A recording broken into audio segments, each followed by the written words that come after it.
Hi, meteorologist Matthew East here with you. Just wanted to cut a special edition of a video here on this Saturday morning about really the monster storm system that's going to affect a whole lot of people in the eastern United States. And one of the players on the field driving all this is our hurricane. Now, briefly downgraded to a tropical storm, back up to a hurricane, Hurricane Sandy.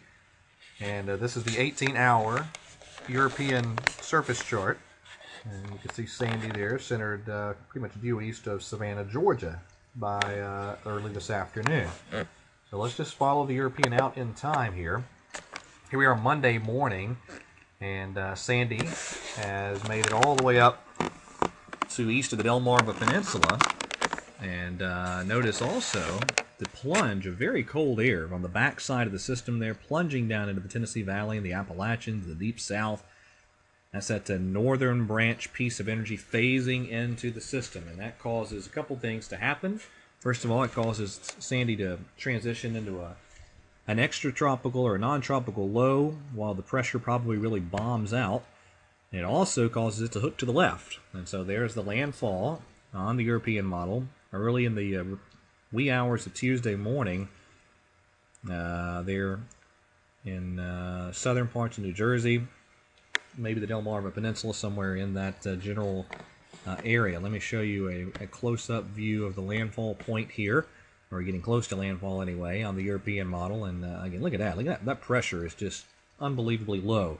If that pressure reading is accurate, and we do see this come ashore with pressures in the 940s or 950s, this is going to be a devastating storm in terms of storm surge and coastal flooding and that type of thing.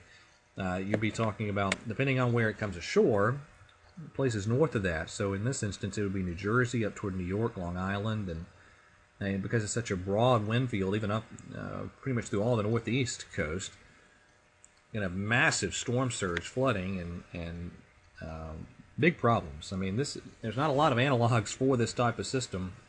There's been some other instances of tropical systems phasing with other pieces of energy in the past, the perfect storm, Hazel, but again, this one is kind of interesting in that, for instance, this is taking place further west than the perfect storm did. This is much closer to land and then overland, whereas the perfect storm in '91 was out to sea. All right, let's go a little bit further out in time here. Let's see. All right, yeah, there was our landfall point. Let's go out to Tuesday morning. You see that that's just a slow drift to the west, and notice that precip shield all the way around this system. And this is Tuesday early afternoon. So the system kind of just stalls out there over Maryland on the European model, and a lot of precip swirling around the system. Let's look at some higher resolution modeling here. Let's see.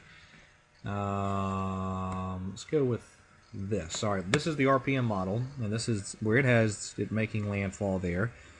Again, on the Delmarva Peninsula, there's a 944 millibar low pressure area, and notice the snow kicking into gear in West Virginia and western parts of Virginia, eastern Kentucky, down to the North Carolina higher elevations. We go further out at the time, that moves inland, that snow field just really explodes back into West Virginia, Ohio, Kentucky, and North Carolina mountain areas too. Let me focus this a little further south here. We'll take this, we'll step through this. First of all, here we are tomorrow evening, and that's when you're probably looking at the Outer Banks and eastern North Carolina getting lashed with some heavy rain. All of us going to have some really breezy conditions really kicking into gear, especially by Sunday and Monday. But the worst squally weather and the worst beach erosion issues for the Outer Banks probably taking place tomorrow on Sunday. Let's go a little bit further out in time. There we are as this lifts further to the north. Notice up in the mountains the snow beginning. This is as we get into the early morning hours of Monday morning. Further out in time, the snow begins to really pick up in some of those mountain spots as we get deeper into Monday. And look at that, even cold enough aloft and at the surface and for some of the snow to work down into parts of the Piedmont zones on the RPM modeling. And I do think that is at least a possibility. So let's take a look at some snow accumulations off the RPM and look at West Virginia. I mean, it looks like they're probably going to be measuring this in feet. And let's look further to the south. And there's your snow accumulation map and the mountains really cashing in on the snow on this run of the RPM.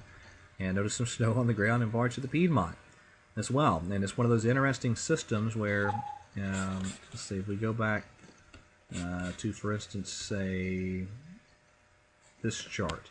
It's interesting because some of the coldest air aloft works around the south side of this circulation. So you can certainly get a lot of snow on the southwest and the south side of this low pressure area. Now, for those in the Piedmont hoping for snow, I wouldn't get your hopes up that high, but I do think a few flakes are possible, and I do think the mountains of North Carolina could get a really good wind-driven heavy snow event out of this in some instances, and certainly up into the Virginias in the mountains there. They're going to get hammered, it looks like, with a lot of snow and points north from there. So very interesting system, not a lot of precedence for a system like this. All the pieces really coming together for a pretty amazing meteorological event here over the next few days. All right, everybody have a wonderful weekend, and God bless.